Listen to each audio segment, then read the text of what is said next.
My name is Angela. My name is Nicole. And welcome to the Ominous Stitch Podcast.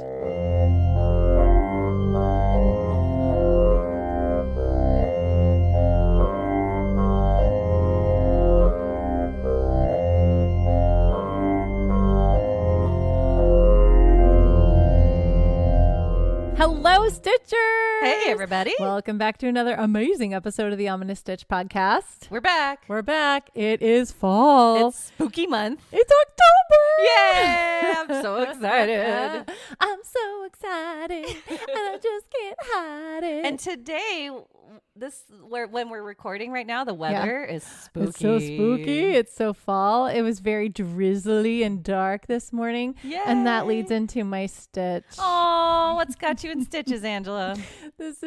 We have a true crime happening on the farm again. Dun, dun, dun. I know. Oh my gosh. Okay. So let me give you the timeline. Okay. So this all starts last night when we were putting the chickens to bed because we let them free range around our farm. Yes. And it's not been a problem, but now we're running into a problem. Yeah. I think there's probably wild animals that are hungry. I think so. I think they figured out how to get on the farm. So we, let our chickens run around. And when we were putting them to bed last night, we couldn't find one of our leghorns. We have 9 leghorns and we had 8. Explain what a leghorn is again. A leghorn is, foghorn leghorn. Yep. Yeah, that's a leghorn. So they're white with red combs. I just want to make sure everybody knows. Yeah. I know. And they lay white eggs. Yes. Okay. And they're wonderful, wonderful chickens. We love our leghorns. They were the first animals that we bought when we moved to the farm. And you guys remember last year we had a hawk that got into the coop and got one of them. So then we were down to 9. We've had 9 this whole time. And we couldn't find one when we were putting them to bed last night. And we looked for an hour all around the farm, couldn't find it. My youngest was in tears. She was so upset. We couldn't find it. And we're like, well, we'll keep a lookout. Maybe, it was still before sunset, so maybe it'll show up. And it never did. So this morning I went out I usually go out around 6:45 to feed the alpaca. So I went out to, get their hay going and get the morning going. Everything was fine. Everything was quiet on the farm. All the chickens were in their coop. I didn't see the leghorn that was missing. So I'm like, okay, maybe she's gone. I don't know. And so, but I went about and did my chores and I came back in, and then the kids go out, usually around 7:15 and let the chickens out. Okay. And feed them and water them and count them and make sure everybody's good. So they go out around 7:15ish, 7:20 and, let the chickens out, counted them. Everything was fine. All the chickens were there except for the one that never came home. And we were like, okay, everything's fine on the farm. We come inside, we have breakfast. I had to drop my oldest off somewhere this morning, and then I had to run a couple errands. And then, so when I went to, we left around 7:50 this morning, and everything was quiet on the farm. Everything was good as far as I could tell. I didn't hear any ruckus or anything going on. And while we were out, I got a phone call from my husband. He had to go into work today, so he was leaving for work. And he's like, there was a bunch of chickens, and it was about 8:15. He's like, there's a bunch of chickens that are at the front fence. I don't know what's going on, but that might be how the one that we lost. And he's like, that might be, she may have jumped the fence and ran away. And I was like, okay, well, we're almost home, so I'll check on the chickens when we get home. So we get home. It's about 8:30 when we get home. And so this is the timeline, right? Okay. So we get home and, we're putting stuff away, and my kids go out to check the coops and check on the chickens because, my husband was like, there was a ruckus. Let's see, So my youngest, and it's always my youngest that finds the chickens. It's always her. And she gets so upset. But she went to, we have 2 coops, what we call the big girl coop and then the beep beep coop. Beep beep. So she went to the big girl coop, which is the older coop. And she's like, Mom! And I'm like, uh-oh. And so I go to the coop, and there are 2 chickens that their bodies were still warm to the touch. Oh, no. Right? But their necks were definitely snapped. It looked like something may have bit them like around the shoulder area. Right. Try to probably shake it. And then I also found a head. So, three bodies. And so did you do a chalk outline? Yes. Gathered all the evidence. Yes. So, then, we took care of the bodies, and then we decided to do a chicken count, and we're counting up all the chickens. We started yesterday with 30 chickens. Mm-hmm. Last night we had 29. Today we have 23. No. So we have, I found 3 in the coop. So we have 3 bodies that are unaccounted for? 4 because of the one missing from the night before. I'm sorry. So, yeah, something's getting them. That's not cool. We found some scat that doesn't look like chicken poop around the coop. And so they snuck into the coop. They snuck in because these bodies were inside the coop. That's crazy. So did you look around to see? Yeah, we looked around. We didn't see anything. Everything was quiet.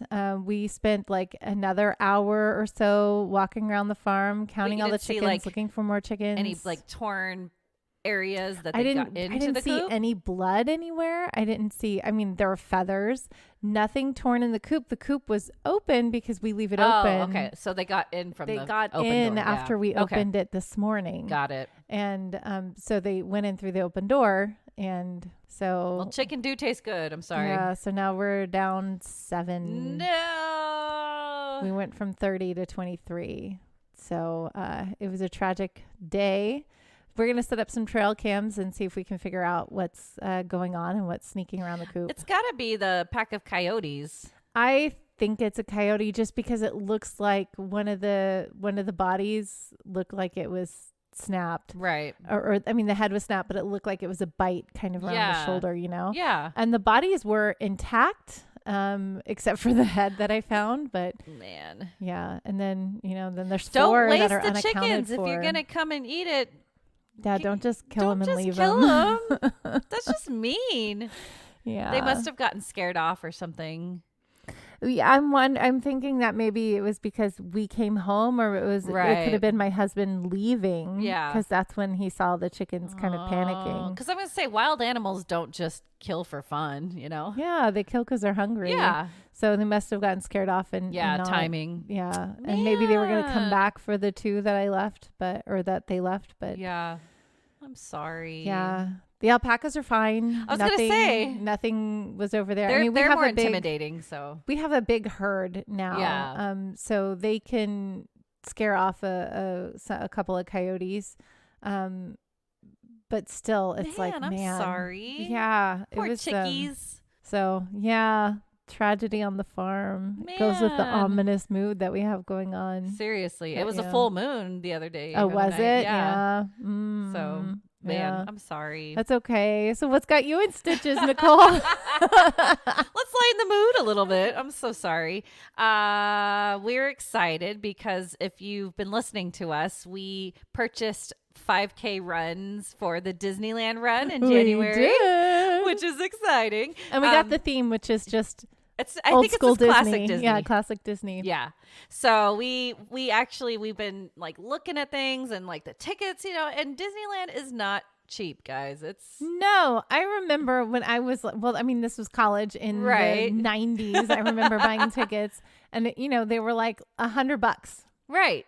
Yeah. Or like you not that anymore. You could what my husband and I used to do was it was so sketch, but people would sell tickets on like Craigslist, right? And and you can do that. Yeah. And we bought them for like $70. You can't do that anymore. You can't do that anymore. They've cracked down on it. Yeah, they cracked down on that. It has to be your name. Yes. You have to have the app. You have to have a reservation. It's pretty crazy now. But we found undercovertourist.com, which Angela knew about it, right? Yeah, I knew about it, but I'd forgotten about it because we have a Disney. Our family uses my sister's friend. Let me start over. My older sister Heather. Hey Heather, she has a friend from when they were in medical school together, and as a side gig, because she works in the ER, but as a side gig, she does Disney tourism, and so we use her as our travel guide. So nice. I always Jill. Hi, Jill. Hi, Jill. So I, use Jill and that we book all of our stuff through her. Yeah. And she's really great at being a Disney convenient. travel agent. Yeah. Yeah. But we had to get a hotel and the other, not through Disney because it's expensive. Oh, and I heard, I heard they just released the villas in Disneyland. Did you hear about this? Oh, no. So maybe that's why it's getting crazy too. I don't know. It's a new resort. Oh, wow. But anyway, yeah. Yeah. It's expensive. It was going to be, for like Disneyland, which is about 2 hours away from where we live ish. Yeah. On a bad day. It was going to turn into like a $5,000 weekend. And we're like, no. No, thank you. We don't have that much money. That. Pass. So we've got a hotel through hotels.com. That's so much cheaper. Undercover Tourist. We've got tickets now, which is awesome. They have insane discounts on the tickets. They saved us a couple $100. Yes. On the tickets. I couldn't believe. Yeah. A piece. Yeah. It was crazy. And yeah, so we're just trying to do this on a discount and have a good mom weekend there. So we got them. So we're excited. And then we're talking about a run theme. Yay. So because we're spooky and ominous, we think we're going to do the Haunted Mansion theme. Yay. So, I'm so excited. Yeah. It's going to be cool. I love it. So I love it. We'll get either a t-shirt or dress or something. Etsy has so much stuff. Little run dress. Yeah. Yeah. Those are cute. Fun. The run dresses are cute. Yeah. I want to be a little bit better in shape if I'm going to wear one of those run dresses. That's what I was saying. T-shirt maybe for me. T-shirt.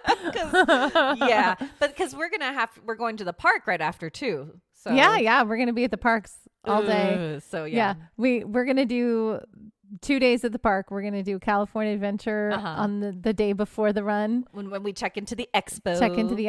Then we're going to go hit the park. And then we're going to go to Disneyland right after the run. And we were looking at each other and we're like, really, are we going to do this? And we're like, who are we kidding? We're not really running. No. No, I'll jog lightly for the first part. We'll jog. We're done. Yeah, we'll jog from photo op to photo op. Yeah. That will be it. Where it's like boring. We're like, we'll jog a little bit. Yeah, this is boring. Let's get to the scenic stuff. Yeah. So it'll be so much fun. I'm excited. This is and this is us sans kids. So yes, I know we're doing Disney without kids. You guys, I haven't done this in like a decade or more. Yeah. So it's so good. Yeah. I think the last time I did Disney without kids was I went there for my bachelorette party. I went to Disneyland. Fun. Yeah. And I have ears. I'm sure you've seen my youngest wear these ears because she loves them. But I got the whole bridal ears and stuff. Yeah. So they're white, sparkly with a veil. Yes. Yeah. I have them, and we did plan on that, but we ended up at Universal because it was cheaper. But they still got those ears for me. I was like, okay, cool. Yay. But yeah, so we're excited. Yay, we'll have so much fun. So much fun. Yeah. We're getting things booked. We know the theme. Yes. It's like real. Yes. It's and so it feels exciting. like time will go fast. So it's just around oh the my corner. gosh. But anyway, fall just melts away. Seriously. It's so fast. I don't like that. Yeah, because it's birthday time for us. Yeah. Like my youngest is first. Her birthday is in August. And then my son is in September. When this releases, my birthday is the next day. Oh, yes. I was going to say happy birthday. Yay. So I'm October. I'm an October baby. Yep. October 7th. And then let's see, my husband is November. Gosh, everybody's. That's also our anniversary. Oh my gosh. Is November. And then my oldest is December. So we're starting in August. We have a birthday every month until the end of the year. I would be so stressed out. It's a lot. But, it's fun. It just makes the end of the year really makes fun. Fall so much more fun. Yes, I can see that. It. Yeah. Yay. Well, exciting. Well, our episode this week is not that exciting. Oh, my gosh. I was like, hey, Angela, we should do some more true crime. And then I started doing my research and I'm like. I'm kind of dreading this because we are doing 2 episodes of this topic. So I'm like, oh, my gosh.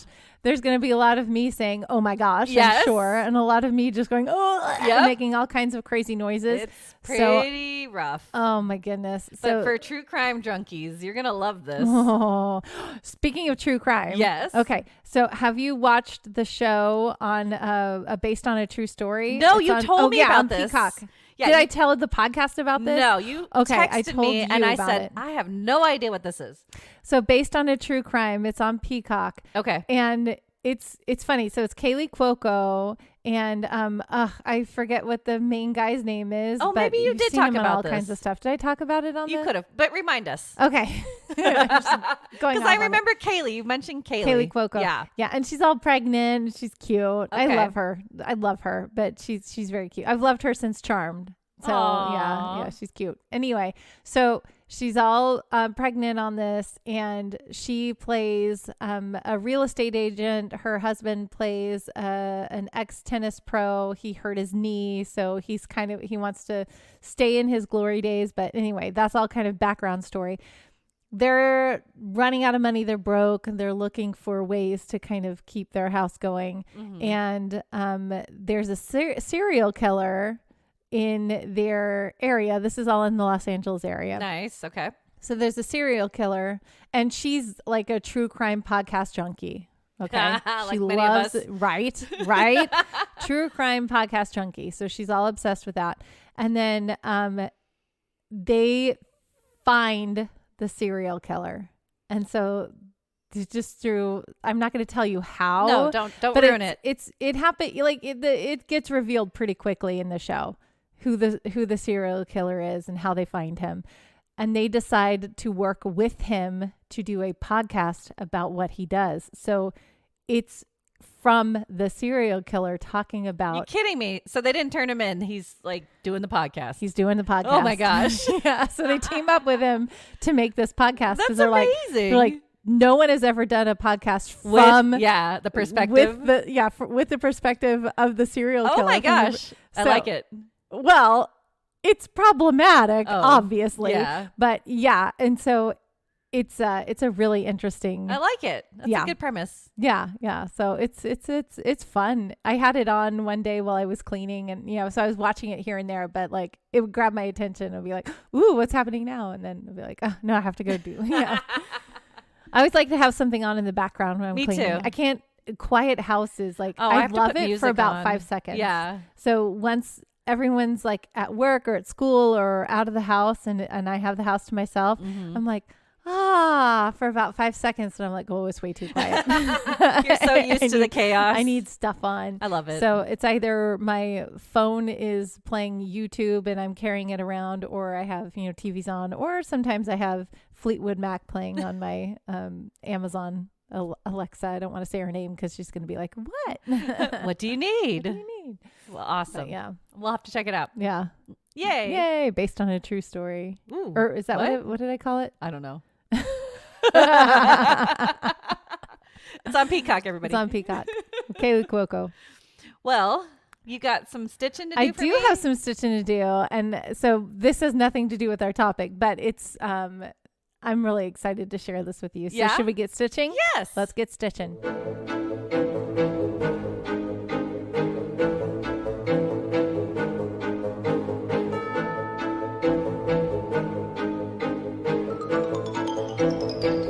Okay, stitchers. So for this week's stitch, I'm really, really excited because the stitch isn't that unique or that interesting. I don't even know what it's called. Random honestly. stitches. So I saw it on a YouTube tutorial and I was like, oh, that's a cool stitch. And I was like, I bet that would look really good with this yarn. Yeah. And so the yarn that I'm using, guys, is yarn from the alpacas that I made. So I'm using my spun yarn. That's so cool. And the fun thing about this spun yarn is because this is like my first, few attempts at spinning. So it's quite uneven. You have thick spots and thinner spots.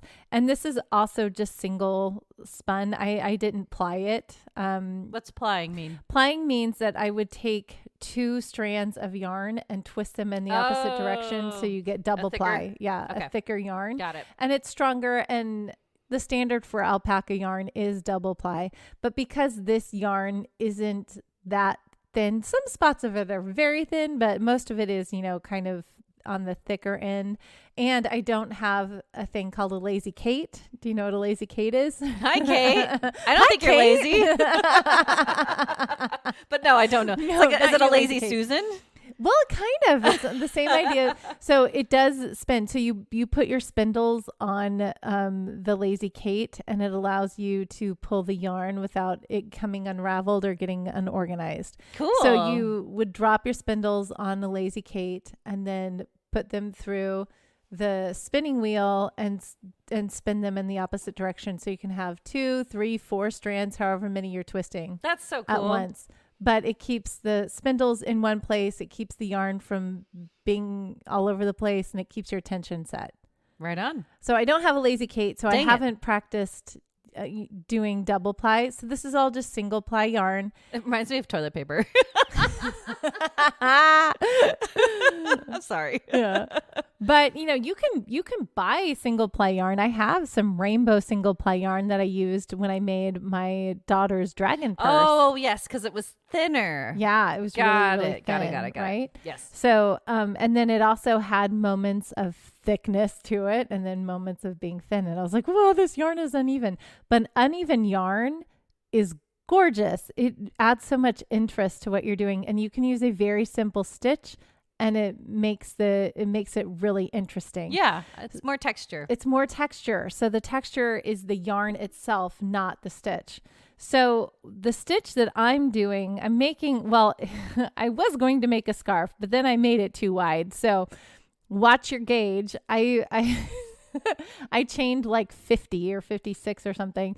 You need 25. Oh, no. Yeah. So I made it like twice as wide. You're like, I'm going to make it more. Yeah. So I was like, this chain looks too small. That's okay. No, the chain is fine. So this is like a nice wide thing. So I might turn it into a sweater scarf like what I made you last fall. Yay. So it might turn into that if I have enough of this alpaca yarn. Okay. But so the stitch that I'm doing, it's basically a decrease stitch. So it's a single crochet decrease, but you are going back into the stitch that you just finished. So that's why it isn't an official decrease.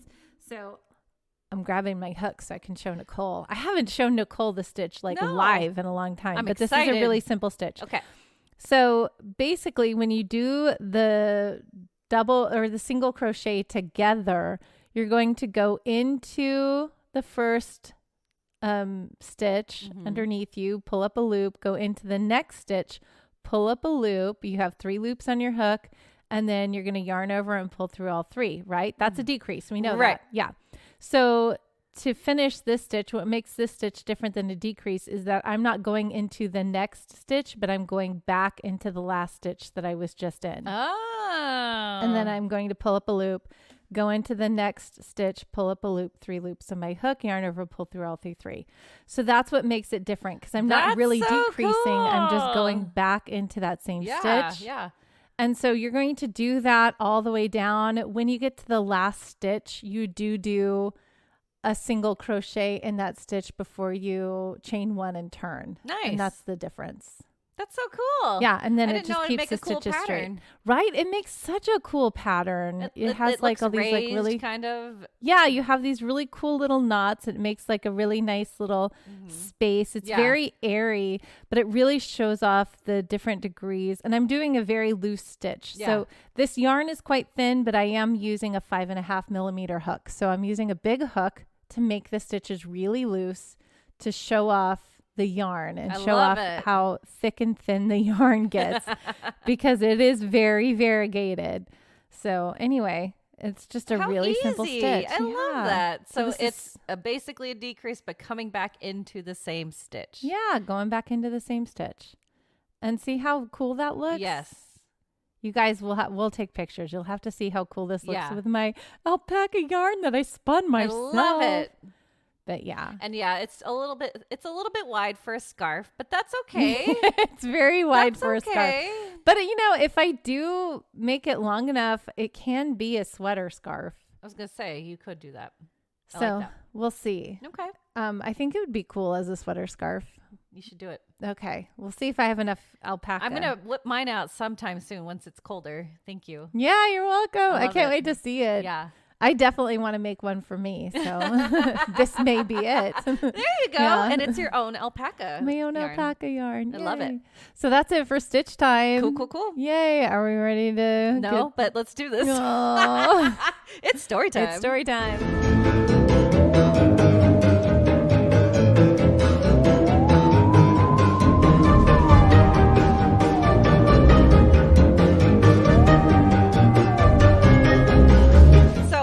Obviously, warning, this is listener discretion is very much advised. Do not have little children around for the next 2 episodes if you don't want to scar them for life, okay? I promise, don't do it. I don't want to be around for the next 2 episodes. I feel like I'm going to be scarred for life. Yes. Yeah, this is pretty rough, but I love it too at the same time. It's like morbid curiosity, right? Yeah. Okay. Cannibalism. Mm-hmm. Yeah. Or anthropophagy. I'm going to say, I'm so bad with words. Hashtag words. Yeah. Anthropophagy. Yeah. So this dates back to as early as prehistoric times. Wow. Yeah. In that context, cannibalism seemed to be more of a survival instinct. For example, there were 100,000-year-old bones of 6 Neanderthals found in a cave in France. And it was concluded that they had been broken by other Neanderthals in such a way as to extract marrow and brains. Oh, wow. What? They needed that sustenance, and they thought the brains had the most meat. Oh, no. Crazy. I don't know if you're going to go into this, but like I thought that if you ate brains, it affects your own brain and it makes you go crazy. No idea. Has anybody heard this theory before? No, but we watched a couple movies about it, so I don't know. I have no idea. If you guys know, cool, let us know. Yeah, you can email us at theominousstitch@gmail.com. Let us know today. You're so cute. You're perfect about that. Anyway, okay, so then we have examples of ritual cannibalism when human bones and skulls were found in Gough's Cave in Somerset, England, dating back to about 15,000 years ago. So we know that there were tons of sacrifices in the Mayan culture, Aztec, all over. But 15,000 years ago, this is when it started. Yeah, but those are like sacrifices. They aren't eating them, though. Yeah. No, maybe? Yeah, no, we think they're eating them. Oh no. Yeah. Well, I've heard this again. I feel like I'm doing spoilers, but I mean, this topic is just so bizarre and so grotesque, and you hear things from time to time, and I'm like, are those true, or is it just to freak you out and make you just no? It's true. Be gross. But the whole like eating the heart out of your enemy.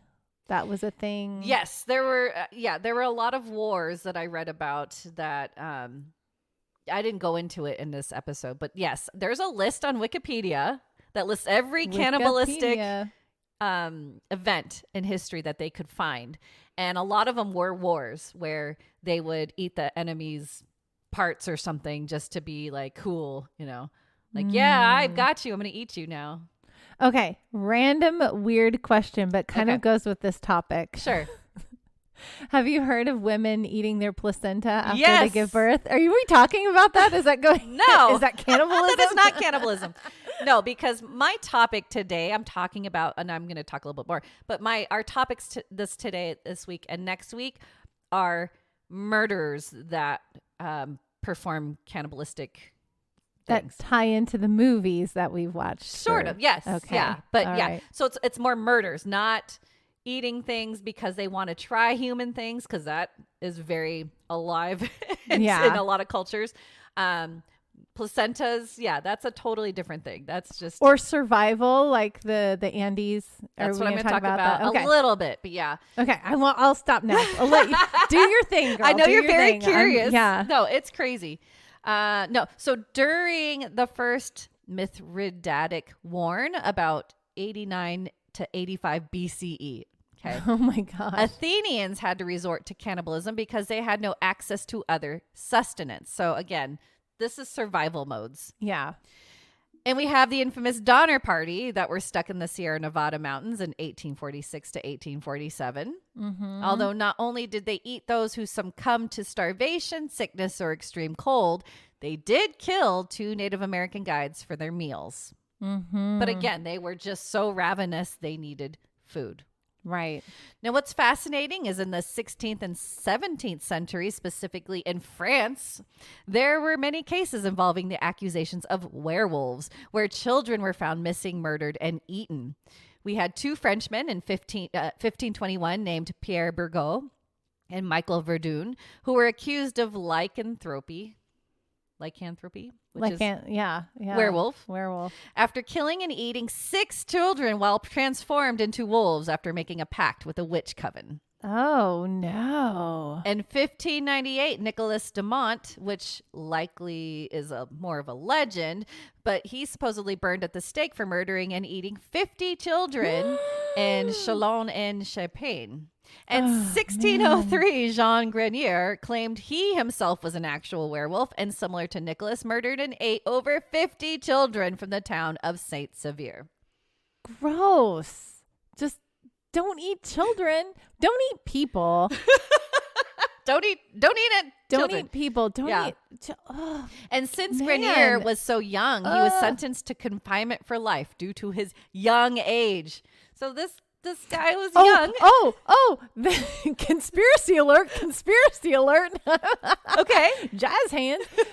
Isn't that like a conspiracy, like a famous conspiracy that's still going on in the U.S. that like all the people in power eat children to stay young or to stay like in power or whatever? I did Isn't that hear a thing? that at some part, yes. Am I right? Do you guys know? Have you heard this like conspiracy theory?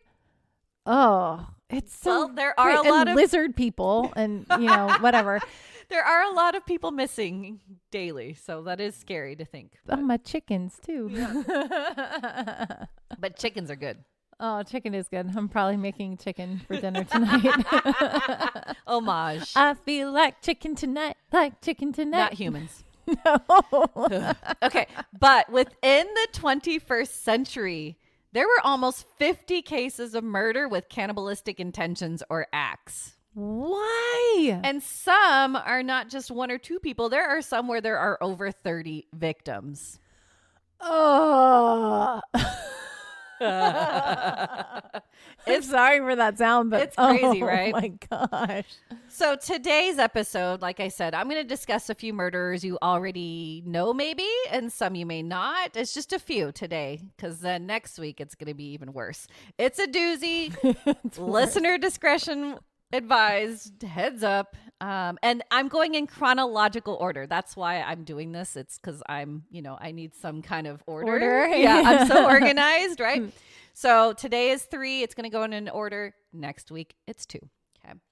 So the first one we're going to go to is Levi Boone Helm. Levi Boone. Ooh, we have a picture. Oh, yes. Of There Mr. Levi. He's known as an American mountain man, Old West gunfighter, and serial killer. Levi Boone Helm, who went by Boone, was born in Lincoln County, Kentucky, to a hardworking, respected family. This was about the 1800s. Mm-hmm. Now, growing up, he was known to have some crazy Wild West skills. Like when he was young, he would throw a Bowie knife into the ground and then retrieve it from a horse at full gallop. It's like a movie. Like, oh, that's and you just pick it up. That was like his thing. He was very, cool about that. But then in 1851, Helm married 17-year-old Lucinda Frances Browning in Missouri, where his family moved when he was a kid. But dude was a serious alcoholic, because I think a lot of them at the time were, right? Yeah. And people found out he would ride his horse into the house and beat his wife.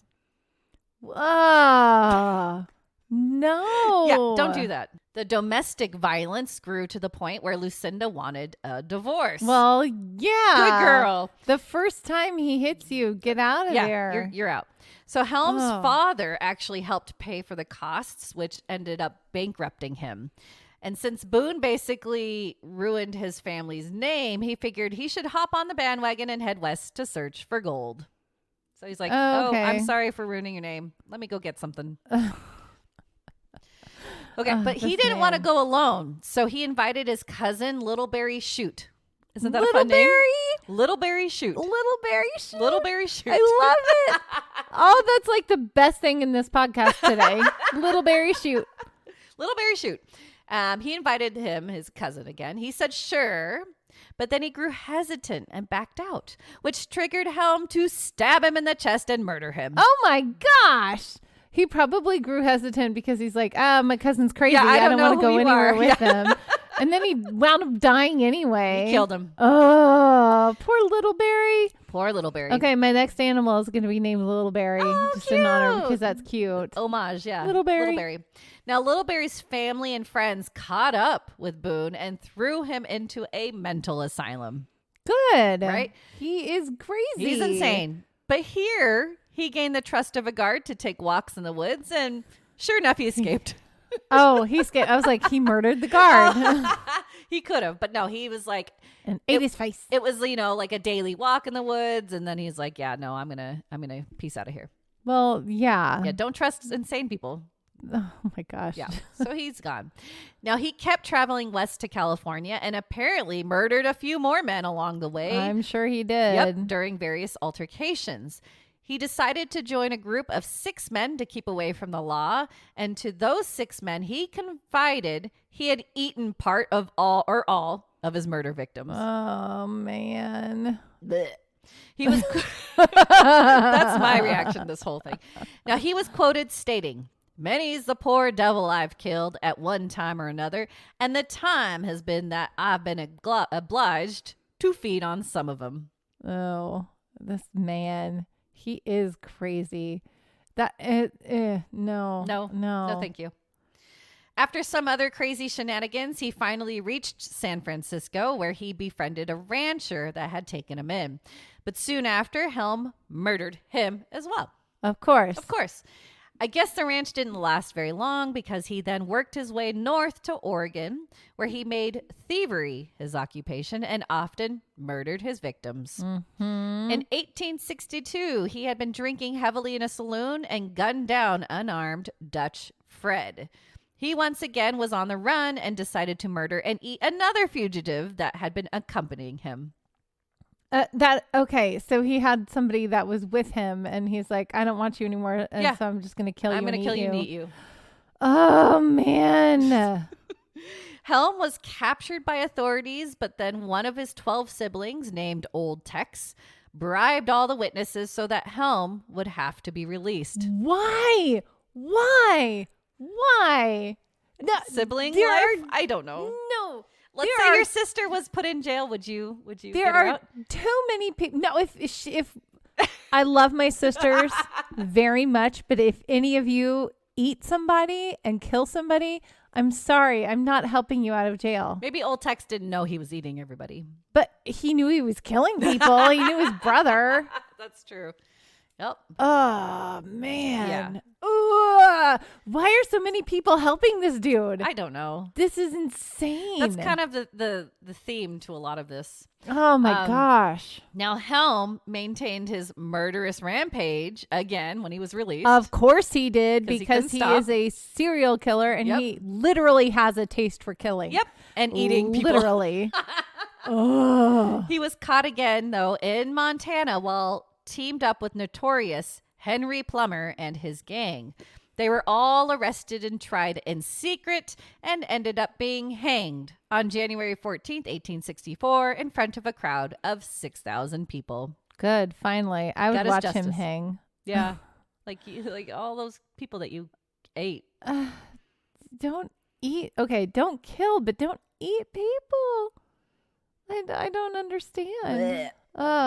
Okay. I mean, I'm like thinking the first time that my oldest daughter realized that chicken was chicken and it was alive and it wasn't just like some little patty that I put on her plate, right? That was prepared for you already, yeah. Right? So the first time she realized that chicken was alive and it was an animal, and she had the hardest time trying to take a bite of that chicken. Yeah. It was hilarious and sad all at the same time. But I'm like, if you're eating a person, like, how do you not feel that in your own body? Like, because you're not, this finger tastes yummy. No, it's you have fingers.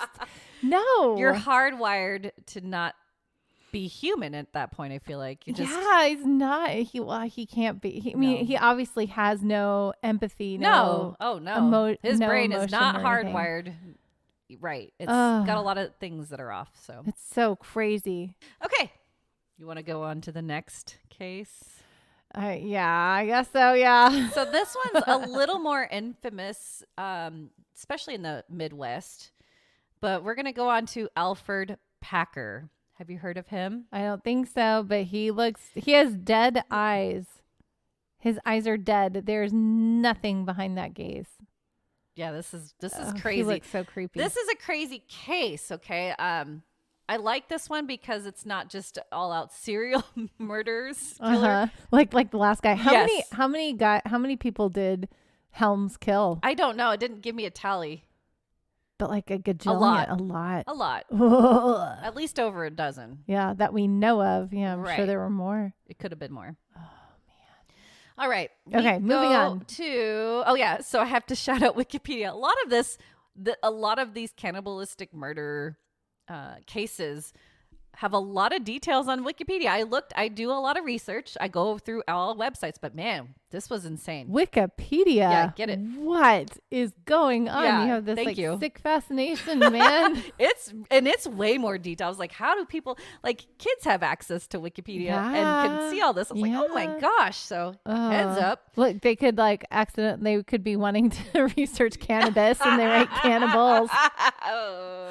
That's a whole other thing. Totally different. Totally. Okay. Alfred Greiner Packer was born near Pittsburgh, Pennsylvania on January 21st, 1842. They moved to Indiana later, and after a rocky relationship with his folks, he ended up in Minnesota to be a shoemaker. My kids say Minnesota. They call it Tiny Pepsi. That's right. Minnesota. Minnesota. Here he ended up enlisting in the Union Army during the Civil War. He ended up being honorably discharged due to seizures because he had epilepsy. He tried again to enlist, but again discharged because of that problem. Epilepsy. Yeah. He traveled west and over the course of 9 years had his hands at many other jobs such as hunter, wagon teamster, ranch hand, and field worker, but his seizures proved very problematic and he couldn't hold a job long. He also tried his hand at being a guide and mining related jobs, but was known to get lost or didn't do well. Oh, man. People didn't like him due to his argumentative personality, nearly pathological lying, and reputation as a thief. So here's what I'm going to say about Packer as opposed to the previous Helms guy that we talked about. Okay. So at least he's trying. Yes. Right? He wants to make something of himself. Yeah. He's trying to do something with his life and be good. And then he just has a disability that makes it really hard. But then that in that time frame, there wasn't really much help at all. No, not at all. Get for that. So. But I think it did make him a surly man. I'm sure it did because so he can't. He's always fighting to get anywhere. Yeah. So I have some empathy for Packer at this point. Okay. Good. Because I don't know anything more about him. Obviously, I know what he's about to do. Right. But like, I can see how he has some backstory that makes sense.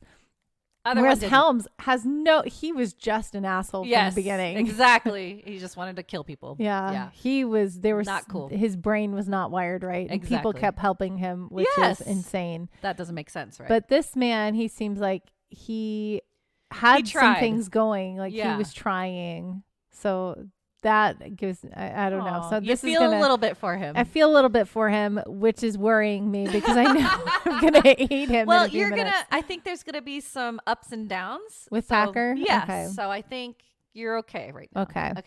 Now, he ended up in Colorado where a group of men who didn't know each other beforehand, it was like a random group, big group, wanted to find gold in the San Juan Mountains. They bumped into Packer and he asked to join them. They knew he had no money or was not adequately supplied, and so they were apprehensive until he said he was, in fact, a prospector and guide and claimed to know the San Juan territory really well. So it would be dumb not to take him. Liar, pants on fire. There you go. The group was new to the area, and they could use a guide, but they should have recognized Packer as a complete liar because he didn't know anything about the area. Later on, during his first trial, which I'll explain why he was there, but theme is true cannibal stories, so I'm sure you can guess where this is all going. Yeah. It was reported that he either vastly overstated his experience of being a seasoned guy or just completely lied altogether. He was also reported as being greedy with rations, a bit of a beggar, lazy, and obstinate. He would fight with the party member Frank Miller, constantly characterized as a quote-unquote whining fraud, and his frequent seizures caused a lot of strife amongst the group. So back to the gold search party. Okay. It was in the middle of winter. That's perfect time to red go flag. Yeah. So the trek to the San Juan Mountains was really strenuous as the wagons and horses were being bogged down. Trails were lost in the snow, so the group had to rely on a compass. That's it. Oh, man. And Packer didn't help, obviously, so the party ultimately ended up completely lost.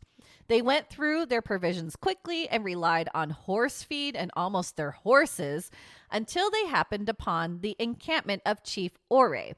He was gracious enough to let them stay with them through winter, and highly encouraged them to do so since he knew the mountains were treacherous at that time. So what a nice chief. Yes. Poor man, because I know something bad and tragic is going to happen to him. No? Nope. Okay. All right. He's okay. Oh, good. Yeah, I'll give you that. Okay. Nothing's going to happen to Chief Ore. They did take him up on his offer, but soon some of the men were getting really antsy about that gold that others may claim in the time they were holed up. No, you dumbasses. It's winter. You can't go Don't you gold do it. mining in the winter. Stupid. You're so dumb. Yep. They decided half of the men should stay with their wagons and horses until spring with Chief Ore. The other half would continue on. And since they were stubborn, Chief Ore ended up giving them food for the journey as well as safe directions that bypassed the mountains. However, Packer thought going straight through the mountains would be a more direct route. So 5 men ended up leaving with Chief Ore's route, going the other way. Another 5 followed Packer, who insisted he knew the area well. Oh, no. The other group ended up almost starving to death due to running out of their provisions and encountering freezing temps. But luckily, they found the government cattle camp that helped them get through the winter. So they're like, yeah, we can't get through. We'll stop here. Thankfully, they found a camp. Okay. That was the other group. That was the group that chose the safe path. They got to live and they got to a camp, and then they were okay because they were they were dumb for They're trying. dumb, but at least they followed a better route. Yeah. February 9th, Packer and the other 5 left for this Los Pinos Indian Agency. That was the closest outpost, which had to go straight through the mountains, and then to Breckenridge, which meant a 75-mile trek. Oh my gosh. In the winter in the mountains of Colorado. Yes. Oh, this is so dumb. Exactly. Dumb ways to die. Totally. Now, and what's crazy is they barely had enough food to cover the supposed 14 days. No snowshoes, barely any matches. They thought they were going to do this in 14 days? Yep. Oh, dumb. Yep. Nope. There's not a brain cell among those men. They're greedy. They were like gold. Gold was on gold. Their mind. Yep. No flint. Oh, no. And no heavy clothing. What the F? How are they going to survive without heavy clothing, without flint? How are they going to make fire? It's winter. There's snow. Everything's going to be wet. Yep. You need the flint to spark that fire. That's so dumb. Yep. I don't understand these people, Nicole. They don't make any sense to me. They were not thinking this through, clearly. Obviously, yeah. Like, I gotta get that gold. Okay, so after this, details of what actually happened are still not 100% clear, but here is what was pieced together. April 16th, 1874, 2 months later. Oh, goodness. Packer stumbles across a frozen lake bed to come across the Los Pinos Indian Agency near Saguache, Colorado. There were men of the agency sitting down in the mess hall eating breakfast when Packer flings the door open and begs for food and shelter. In his possession was a rifle, knife, steel coffee pot, and satchel. Worried about his condition, the men hurried him in, and after eating food so quickly, it all came back because he was starving, and it just like he threw it all back up.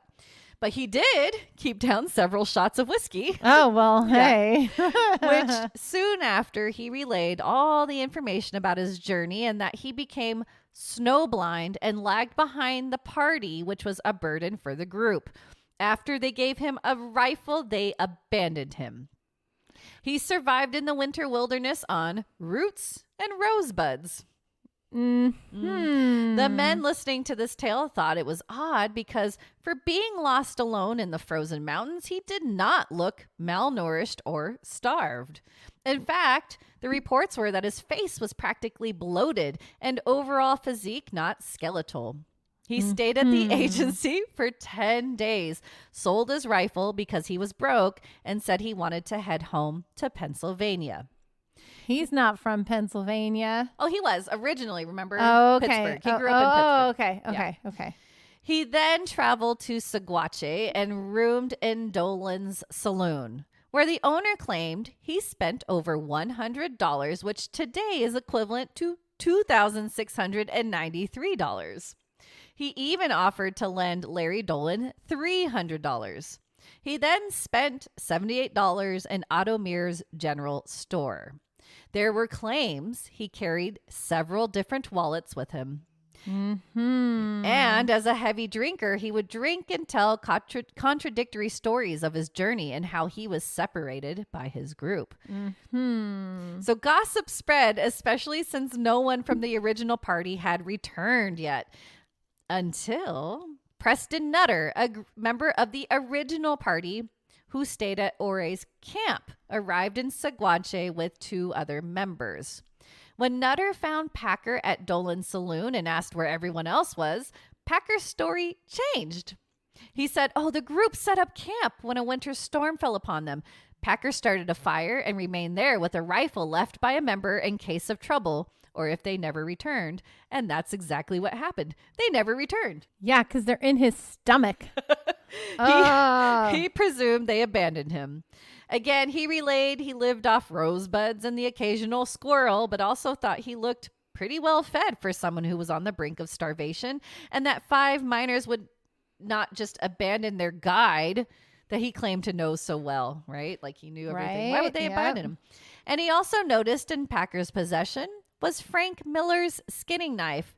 When he asked Packer about it, he claimed that Miller stuck it in a tree, then walked off without it. Nope. He stuck it in Miller's face. And I don't know. Nutter thought Packer's story was completely sus, because it was. Yep. So after a few heated words were exchanged, Nutter threatened to hang Packer, but nothing came about it.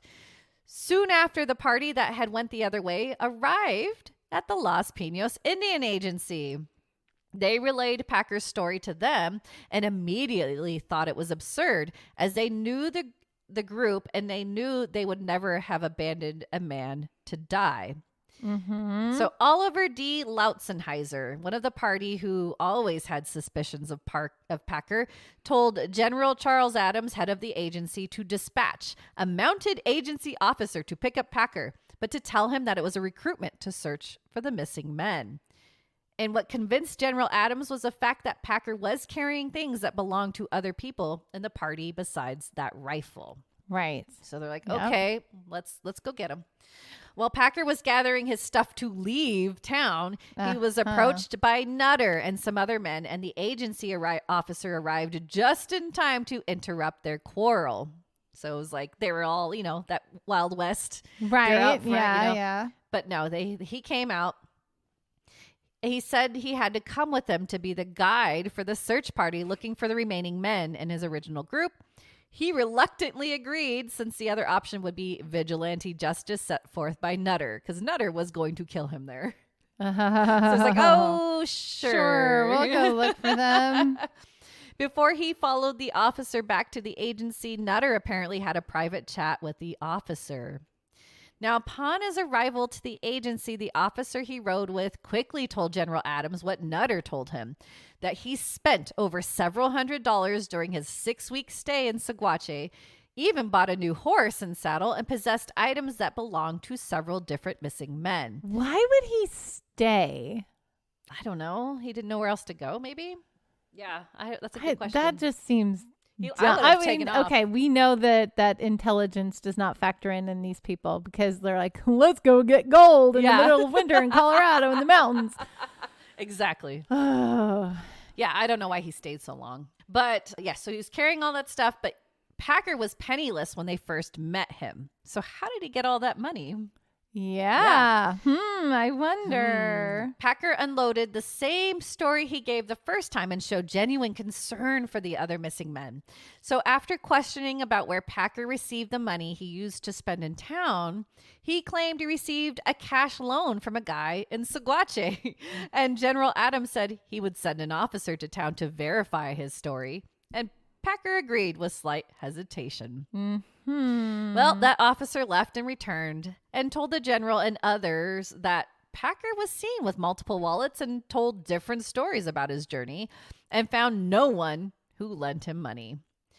Gee, Adams then decided to... It's all coming together. Adams then decided to convene a council of 5 miners, himself, Packer, and the agency officers to sort what to do with Packer. But as they started, 2 Ute tribesmen interrupted the group holding strips of dried human flesh. What is a Ute? I'm sorry. I know it's a Native American tribe, but I had to do that. You're funny. Oh, okay. You're funny. Yeah. So they came holding strips of dried human flesh.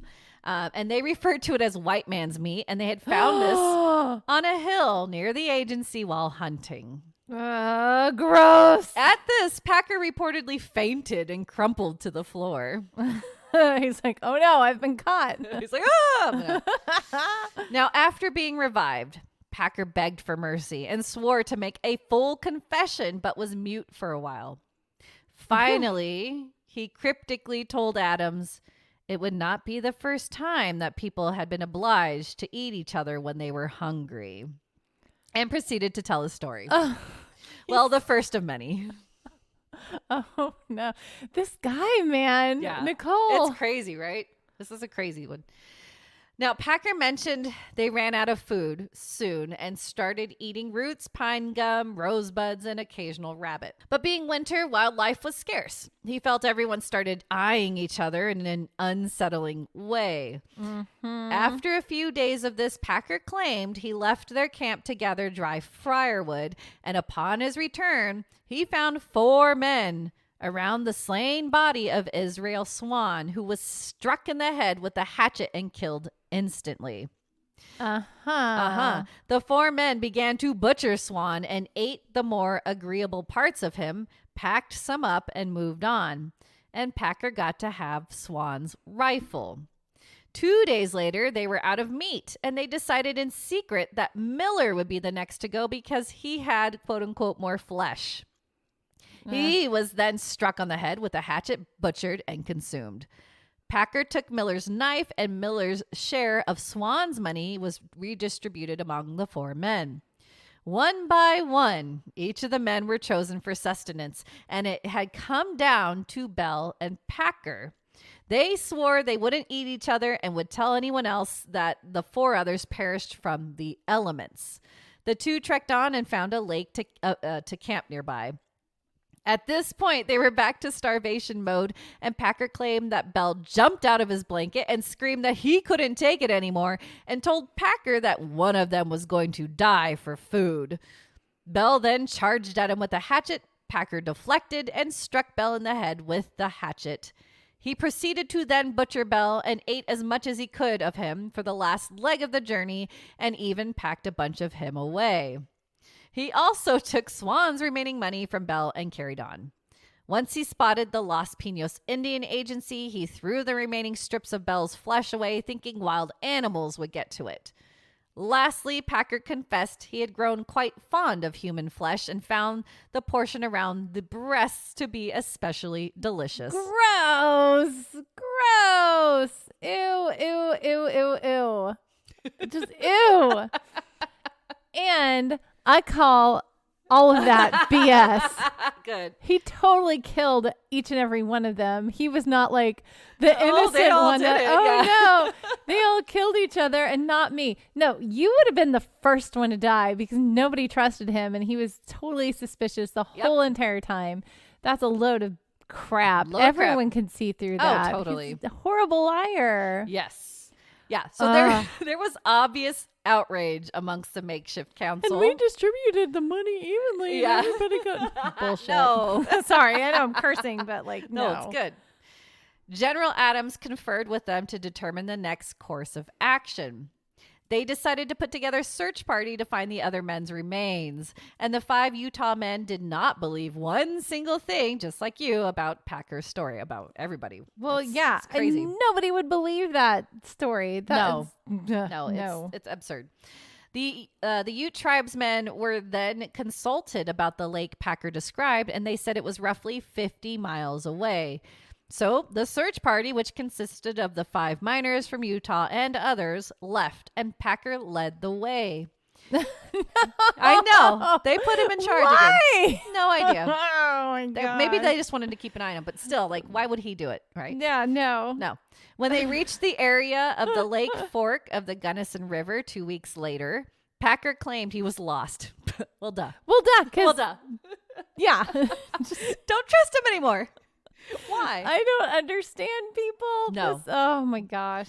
Now, Lautzenheiser, if you recall, he was one of the Utah 5, called Packer a liar and murderer and wanted him hung at that spot. They couldn't find any trace of a camp, so the group headed back to the agency. But then, strangely, Packer attempted to murder Herman Lauder with a large knife he concealed. So Herman was one of the Utah 5. Uh-huh. He was caught and arrested, and if General Adams was on the fence until then, that act definitely pushed him into the direction of danger. He is not cool. They transported him to Saguache, and he was jailed outside of the town because they didn't want him inside. Yeah. Here, Packer changed his story again and claimed a big blizzard hit the group and they became lost. They ran out of everything and attempted to roast and eat their shoes. The group made a pact that if one of them died, their meat would save the others from starvation. BS, Packer. Yes, yep. They pressed on, and after setting up camp next to a lake, Swan died from a combination of hunger and exposure. Here is what he signed in his first confession. Yeah. Old man Swan died first and was eaten by the other 5 persons about 10 days out of camp. 4 or 5 days afterwards, Humphreys died and was also eaten. He had about $133. I found the pocketbook and took the money. Sometime afterwards, while I was carrying wood, the butcher was killed, as the other 2 told me accidentally, and he was also eaten. Bell shot California, that's his nickname, with Swan's gun, and I killed Bell. Shot him. I covered up the remains and took a large piece along, then traveled 14 days into the agency. Bell wanted to kill me with his rifle, struck a tree, and broke his gun. So in this new version, the group the gun that he brought back to camp was broken. The gun that he sold? I think so. Well, I think there was 2 rifles. I'm gonna guess. Yeah, there was 2 rifles. So in this new version, the group had endured 20 days away from Oray's camp and more than 10 without any substantial food. Then the following August, illustrator John A. Randolph discovered all 5 of the missing bodies. Oh, yay! At the foot of Slumgullion Pass. It matched the description of where Packer first claimed that only Bell had been killed. The snow had melted to reveal the bodies and campsite. Lucky Randolph happened upon the scene because he was able to sketch everything, then alerted the authorities. That's right, because he's an artist. Are you going to show me his sketch? Oh, Nicole, why are you showing me this? Because I can. Oh, man. So I'm going to explain it to everybody. And I will also post it because this is pretty crazy. And this guy was a really good artist. Yeah. Yeah. So the complete story was covered in Harper's Weekly on October 17th, 1874 with Randolph's illustration. The local coroner, law enforcement, and roughly 20 volunteers made a trek to the gruesome site, and the men's bodies were in various states of decomposition. Even after elements and animals had been at the bodies, the first responders believed the men had been met with extreme violence. Yeah. This is from Wikipedia directly. Frank Miller's head was missing entirely from the campsite. His and Israel Swan's corpses had been considerably worked upon by scavengers and were little more than scattered bones. Israel's skull had a jagged chunk missing out of it, and it was presumed that Miller's head had been carried away by an animal. The bodies of George Noon and James Humphrey were largely flayed torsos of rotting viscera attached to skeletal legs, but with intact and bearded faces, with Humphrey's face being slightly more decayed than Noon's. They had received blows to the head, the shape indicating perhaps a hatchet, and their bodies had noticeable broken bones. Shannon Bell lay with largely skeletal legs splayed and arms to his sides that were crudely cut to their bones, leading to hands that were still fully skinned. Gross. His remaining corpse was a putrid mass of viscera encased in an almost wholly flayed torso, which led to an almost still living face, complete with a thick red beard and bushy hair. Dude. The lack of noticeable decay in his face suggested that he had been the last to die. The top of Bell's skull had been ripped open and his brains were lying on the ground beneath him. The three men whose bodies were still intact or partly intact had flesh and muscle excised from choice and meaty locations. No attempt had been made to consume bone marrow or any organs at all. Oh, just the steaks. And the way they found the men's bodies had completely contradicted Packer's versions of events because of course, because Packer is a big fat liar. Super duper liar.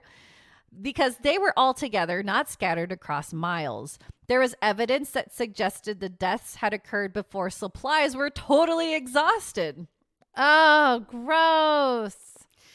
The theory was they found a makeshift shelter, so Packer holed up in there for months and would grab meat from the men's bodies when needed. They also found a rifle broken in two near the bodies, indicating it was used to bludgeon one or more of them. When the search party returned to confront Packer in his makeshift jail, he was missing. No. Oh. No. Yeah. Now, apparently because no formal charges were made on him, the taxpayer dollars were going to quote unquote waste for Packer to be under constant supervision. So they kind of gave him some stuff and they kind of let him escape. Yeah.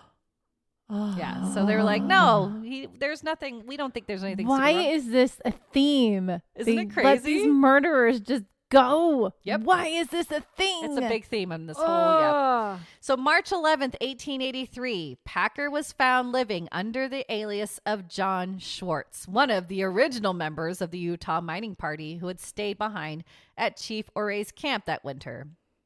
After he was caught, Packer's story then changed to that Bell had killed the others after Bell had told him to go look for a way out of the mountains and to find food. So here's what he told General Adams. Oh, my gosh. Constant lies. I found the red-headed man, Bell, who acted crazy in the morning, sitting near the fire, roasting a piece of meat, which he had cut out of the leg of the German butcher, Miller. The latter's body was lying the furthest off from the fire down the stream. His skull was crushed in with the hatchet. The other three were lying near the fire. They were cut in the forehead with the hatchet. Some had 2 or 3 cuts. I came within a rod of the fire when the man saw me. He got up with his hatchet towards me when I shot him sideways through the belly. He fell on his face. The hatchet fell forwards. I grabbed it and I hit him on the top of the head. I'm sure that's exactly how it happened. Exactly. Packer then created his makeshift shelter, and because he was starving, he grabbed a piece of meat near the fire, cooked and ate it, and had to live in the shelter for 60 days. Now, prosecution believed that the only reason Packer would have made such a perilous trek into the wilderness in the middle of winter was to either kill and rob the group, right? Yeah. The defense would claim he lied about his experience to make some money, and Packer denied he murdered the group to eat them. Packer pled not guilty, and after 7 days of testimonies and examinations, he was found guilty of premeditated murder of Israel Swan and was sentenced to death by hanging. Good. Prosecution proved Swan's remains showed signs of a struggle, whereas the other men appeared to be murdered in their sleep. Oh, man. Now, what's crazy is Packer's lawyers found a clause that the murder statutes on the books for 1874 were repealed and replaced with a savings clause. They spared him for being tried for murder on a technicality. What? Yeah. Because they couldn't sentence him to death because that was gone. So a second trial was held, and on June 8th, 1886, Packer was convicted of 5 counts of voluntary manslaughter and sentenced to 40 years in prison. Oh, so gosh. couldn't hang. Now, what's even crazier? Packer went on to file 5 different appeals from prison, but was denied left and right. He sent letters to newspapers that he was unjustly convicted. But then an old acquaintance named Dwayne Hatch petitioned for his release for 10 years. Dwayne? Until reporter Polly Pry got word of this and used his service in the army to portray him as a common man of the people who got caught in a regrettable situation and had to do what he did to survive. This actually worked. And local businesses began to petition for his release. No. See, I told you at the beginning. No. Remember at the beginning? There you go. I hate these for so many stupid reasons. I'm sorry. I mean, they're not stupid reasons, but I can't. Oh my can't believe gosh. It, right? So Colorado. I mixed it with governor. That's why. Colorado Governor Charles Thomas ended up letting him go on parole in 1901. My gosh. People. Alfred Packer worked as a guard at the Denver Post, then a ranch hand, and died April 23rd, 1907 from a stroke. It's widely rumored he became a vegetarian before his death and supposedly was well liked by children. No, I hate that so much. But today he is known as the Colorado Cannibal. And today in the Hinsdale County Museum, you can see the collection of Alfred Packer memorabilia, including a victim skull fragment. Yeah, they kept it. There are signs and a trail to the massacre site, which I believe is now closed. That's so morbid, people. Come on. Do not celebrate this POS. This is like, But you had empathy for him, didn't you, at the beginning? Stop it, because you're... I told you this had some ups and downs. Mean. You're so mean. She loves to do this. She loves to get me to like feel for somebody. And then she's like, no, they're evil. You did this with John List too. I remember that. Oh my gosh. Isn't that crazy though? Why do people help these people? I don't know. They have overly empathy. I have no idea. He totally ate those people. He totally murdered them. Yeah, of course he did. He's such a liar. None of what he said is true. I mean, the scene told the story. Like you could see everything. Like once everything thawed and you could see what happened. Like the whole story was there. He wasn't even out of provisions when he decided to start eating people. And he even said he got a taste for humans. Yeah, I was like, oh, so he's So there you go. So many noises, so many emotions. I got one more, which I had to throw in here because it's pretty morbid. Oh gosh. Okay. We've got Abood and Kajawa, and this is in 1917. Okay. This is them. Okay. So since, like I said, I want to go in chronological order, I'm going to end today's episode story time with married couple Abood and Kajawa and pick up on some more wild stories next episode. Now, there's not much history on these two. We know they were living in Mosul, the Ottoman Empire at the time, but today it's known as Iraq. Some sources claim they were Christians and Abood was a cook, the husband, and Kajawa was a tour guide. Mm-hmm. Now in the mid-1910s, an inflation of the lira's price caused Mosul to struggle, and they faced a devastating famine. Violent crime erupted, and residents were left to eating stray animals. Abood and Kajawa did just that and was found catching and dismembering stray cats and dogs to eat. Oh. Yep. But then, around 1917, their elderly female neighbor paid the couple a visit. Pushed to their limits, they ended up strangling her to death and cannibalized her remains. Oh my gosh. Because she was older, the meat was too tough and it had a lot of fat. So that night, the couple felt really ill and vomited throughout the whole evening. Yeah, and they ate a person. Like, Just, Yep. oh, man. But you're going to love this. Like, so we need to go get some children. No, did they go? Oh, You totally called it. oh my gosh. No. The next day, Kajawa suggested they target children because they probably tasted better. Abood agreed, and they began to plot how to kidnap their new meals without being caught or seen. Oh, yeah. Did I mention they had a young son? They didn't eat him. Oh, So Nicole. what they decided to do was use their child to lure other children from the street in order to have a play date. When the victim was inside their home, Abood and Kajawa would bludgeon them to death with a heavy rock. They would then skin, dismember, and cook the poor child's remains and sup on. The skulls would then be discarded in a well that was in their backyard. Okay. Just, it's so upset and disturbing on so many levels, but my logical brain is going to work here over my emotional brain here. You're trying to put things together.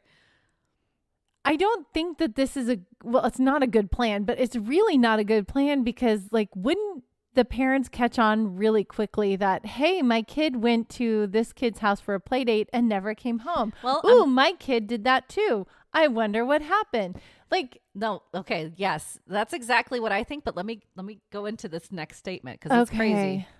Their plan worked. They ended up doing this for about several months. Oh my gosh. And sometimes children belong to the same family. Because, Why? though, of the famine, the public didn't even seem to notice the ongoing disappearances of the children, and even the authorities ignored them. Because they were like, okay, We're one all less hungry. mouth to feed. It's okay. Isn't that sad? Oh my gosh. What's even more insane is they ended up opening a small restaurant It's Sweeney Todd. where they sold some of their victims' meat, presenting it as kolia, which is mutton with spices. And no one asked where they were getting the meat during this time. Why? Like, that's what got me. I was like, okay, yeah, children are missing. No one's asking. But they're selling meat and there's a famine. So where are they getting this meat? No one asked. Don't ask, don't tell. Oh no. Oh no. But the restaurant did get them in trouble. As a customer purchased some kolia from the couple, started eating it, and then noticed he was chewing on a solid bone. This customer happened to be a butcher himself, and when he pulled the bone out of his mouth, he recognized it to be part of a small child's finger. Oh no. He quickly alerted authorities. They then visited Abood and Kajawa's home and were able to inspect it. They found the well, and lo and behold, found approximately 100 skulls Oh my God. from children. Oh my God. After taken to the police station, Kajawa confessed to their crimes. These were then reprinted in contemporary newspapers and magazines, shocking the public. Their trial was extremely short, and both Abood and Kajawa were sentenced to death. The two were brought to makeshift gallows in their town square upon 2 donkeys, and it is said that bystanders cursed, spit, and assaulted the couple. One mother of 3 that were slaughtered by the couple allegedly bit off one of Kajawa's toes. Ew. Kajawa apologized profusely while Abood remained remorseless and cursed at the crowd. He kept yelling that due to the government's poor handling of the famine made them resort to cannibalism. They were hung in front of a large crowd. The end. It's Hansel and Gretel. Isn't that scary? Like, oh no. you got people cooking kids, Yeah. So I had to throw that one in there. Oh. But that's the end of episode 1. Story time. Did you guys survive it? I'm like barely hanging on. All right, let me do the plug so we can move on. If you know any other stories, no, I don't want to know any more stories. We don't need any more. We don't need any more stories, but we do want to hear from you. So Yes. if you want to talk to us, please email us at theominousstitch@gmail.com. We want to know your stories. It is spooky season, so give us your ghost stories, and we can do a listener ghost story spooky season. It'd be so fun. Yes, it would. Okay, so you can also reach out to us on anything on our social medias, and if you want to see show notes and pictures, You can hop over to podbean.com and look up the Ominous Stitch podcast and see any show notes that from this episode or any previous episodes that you may want to revisit. And you just may want to see what else we were talking about other than eating people. Oh my goodness. Once you're on podbean.com, there's also a little button you can click in the upper right hand corner. If you're on a computer, if you're on your phone, there's a little like red button that you can click. Hey, good job. Yeah, I discovered that because I usually do it on my computer. Right, but me too. Yeah. So if you're on your phone, there's a little red button you can click that allows you to become a patron. Woo-hoo!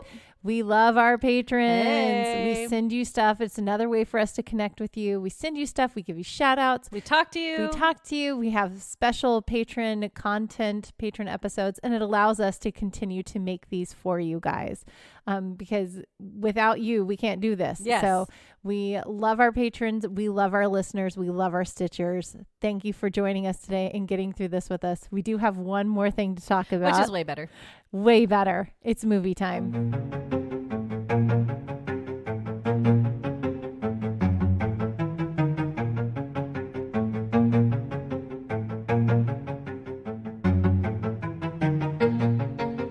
This episode's movie review is The Silence of the Lambs.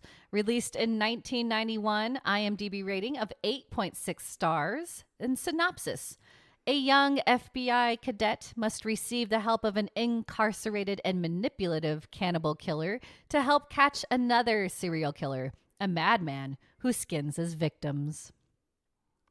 I love this movie. Okay, I have a lot of things to say about this movie. Okay. Mainly about our main character, the lovely and wonderful and amazingly talented Sir Anthony Hopkins. Yes. Okay, go. Okay.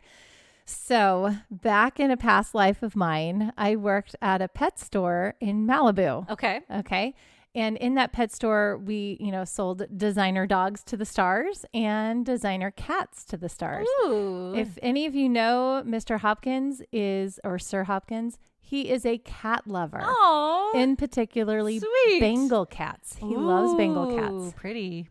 I love Bengal cats. Nice. So I was working in this pet store. This is early 2000s, like literally 2000. Okay. 2000. 2000. So, this movie had been out for a while, probably about close to 10 years. Yes. It was 91, right? Yep. So everybody knew him from The Silence of the Lambs. They knew him from Hannibal. You know him as Hannibal Lecter, Yes. right? Yes. And I definitely saw this movie when it came out. A lot of it was over my head because when I rewatched it just recently, I was like, oh, that's why it's called Silence of the Lambs. I didn't know. I just knew that he ate people. And anyway, so I was working at this pet store and there was this beautiful Bengal cat that I fell in love with.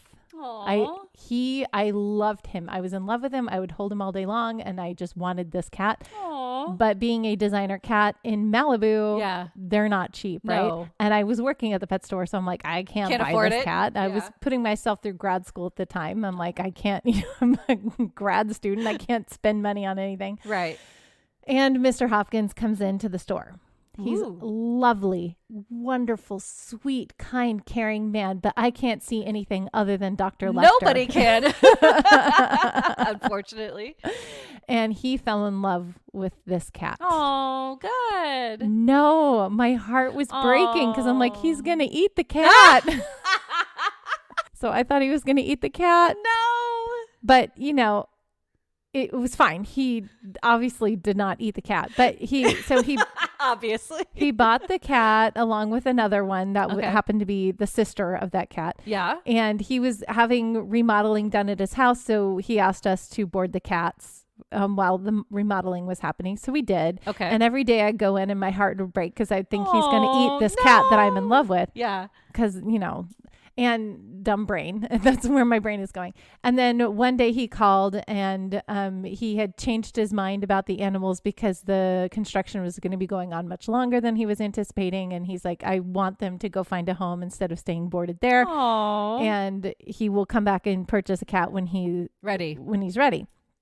And so the cat that I was in love with went back up for sale, and I looked at my boss. I was like, I have to have this cat because I'd been torturing myself for 6 weeks thinking that he's going to take and eat it. Oh my gosh. And so anyway, long story short, I wound up buying the cat. Did you get a discount? Yeah, I got a discount. His name was Cole House. Oh. He was my best friend. Oh, I'm going to cry. He was my best friend for 15 years before he had kidney issues, and we had to put him down. I'm sorry. And his little collar is up there in that corner in that little box. His little ashes are up there, and he's still, my best friend. He was a wonderful cat, and I loved him very much. That's so sweet. And so anyway, that's my Anthony Hopkins story. Anthony Hopkins and my connection with Sir Anthony Hopkins. And he was lovely, and he loves cats. And if you watch his TikToks or his Instagram account, he's often playing the piano with a cat that looks almost exactly like my cat Cole House. And he's wonderful, a wonderful man. That's so sweet. But in my brain, I'm like, he's going to eat my cat. I'm sorry. So you're not alone, because I was going to tell you a few fun facts about Silence of the Lambs. Okay. So after the film was, released and everything, at that time, he was dating Martha Stewart. Oh, really? And after she watched that movie, she couldn't see him the same way either. No. And they broke up because she saw him as Hannibal Lecter. He's such a good actor. That's how good of an actor he was. Okay, so some fun facts. So it's an old movie. I'm sure you've all seen it. Yeah. So it's amazing. If you haven't, it's on Max. Go watch it. It's free. So a couple fun more things about this. So one, I didn't know this. Anthony Hopkins was only in the film for 17 minutes. Did you know that? Wow. 17 minutes total.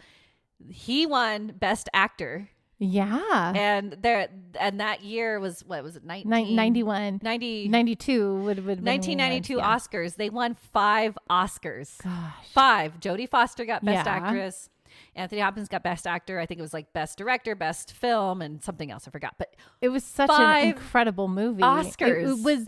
It was a game changer at the time. It was such an incredible psychological movie. Yeah. The acting, like everything, all the details of this movie was amazing. But fun fact, do you know who they were originally going for as Hannibal Lecter? Who? Sean Connery. It would have been so bad. It would have been worse. No, they came, I approached him, and he said that the whole thing was revolting. Well, yeah, because it is. Yeah. So it is. He was like, no, I'm not going to do it. He wouldn't have done a good job. No, not as good as ever. He's too charming. Well, no, I mean, no. Hannibal Lecter is charming. Yes, that's the whole thing. Right. But like, he couldn't turn it that wonderful. Because so the whole thing with Lecter is that you get drawn in and you think he's going to be this sweet, like gentle man. Yeah. And he's not. And he's not. He's definitely and it's not. like, oh, that's the pure genius evil of that character. Spooky. And Anthony Hopkins did so good because he has like such a kind, and he's really a kind man. in general, yeah. He was really, really sweet. But like, you know that he can have that twist to him. Right. Now, like, and it's, oh man. It's crazy, right? Yeah. Yeah, and then you might all know this already, but the characters, well, so this was actually based on a novel. I did know that. Yes. And the novel goes into Buffalo Bill's character more, which I think needed that a little bit more too, because it is a little more superficial in the movie compared to the book. But apparently the reason why he was making his skin suit was because he wanted to be his mother. Did you know that? Oh, this is a little Norman Batesy thing going on there. Exactly. So he was trying to be his mom. But yeah, because in the movie they make it like he thinks that he is trans. Just transitioning to a woman. Yeah. But no, it was a homage to his mother, apparently. But as you might know, so this character, Buffalo Bill character, was based on a few real life serial killers, right? So Ed Gain, who'd skin his victims and make them into lampshades. Ooh, no. So there's the skinning part. Gary Heidnick, who would he would trap his victims into his basement, right? And then Ted Bundy, because he would, he made a cast, right, just like Buffalo Bill, and he'd lure women to think he was handicapped or he couldn't do things, he wasn't able, right? And then put them in his car. So those 3 inspirations of Buffalo Bill. Creepy. And one more I wanted. There's a bunch. You can go online and find these. These are so fun. But my last one I want to talk about was, so Hopkins had a friend in London who would freak people out because he wouldn't blink much. Right? Oh. Yeah. And so like blink. Yes. And reptiles also, I didn't know this, they don't blink involuntarily. They blink because they want to. They can control it. They have to. They don't, So he was like, I'm going to put that into my character Hannibal. So if you watch the movie again, he doesn't blink. He barely blinks. It's freaky. And I was like, oh, you're right. Just kind of stares at you. Now I'm like thinking about my blinking. So I'm like, blink more, blink. But yeah, so but I love this movie. It's good. It's really good. Jodie Foster, man. Yeah. She's really good. She's really good. They were such a good dynamic pair, and all the acting, and it's serious and but just pulls you in. Yeah. And it's interesting. This movie has some of it, but it's much more present in Hannibal, the sequel, which spoiler alert, that may be the next movie that we talk about. But just the misogyny too of the time. Oh yeah. Oh, she's just trampled on. Oh my gosh. Oh, that was terrible. Yeah. Yeah, it reminds me of Captain Marvel in a way of girls can't do this. Girls can't be an FBI agent, Yeah. So you just get up and keep going. You just keep doing it. Good for her. Yeah. But that's what I love about that. So Darling's a badass. She is. Yes. She took down a serial killer. Yeah, she did. All by herself because nobody wanted to listen to her. And no one listened to her. She did all her did stuff. so good, little good girl. Yeah. Let the men take care of it now. We've got it now. No, you don't. Nope. So how many stitches would you give it? It's a 9. It's good. Yeah. Yay! It's so good. For 1991. Yeah. This was such a huge movie when it came out. And it's still a huge movie. People still talk about it. Yeah. And it's still the characters are still incredibly impactful. The storytelling's really good. There are some just beautiful moments and really scary moments and moments that just stick with you because the way it's written and the psychology of it, it just sticks with you. So yeah, Crazy. It's a good movie. So you give it 9? Yeah. I give it 9 too. Yeah. Yay. Yeah, we're on board again. It's a great movie. If you've never seen it, please go see it. I'm sure you have, but yeah, it's worth a rewatch, especially that we're in spooky season. Yay. October, babies. Woo woo. And by this time, I will be posting my movies. Yes, you will. Because we record this a little earlier. Sorry. Yeah. But you'll see what I've been watching. So okay. Yeah. All right. Well, I think that's it. We've reached the end of another amazing episode, guys. So thank you for sticking it out with us. And until next time, we'll see you, Stitchers. See you, Stitchers.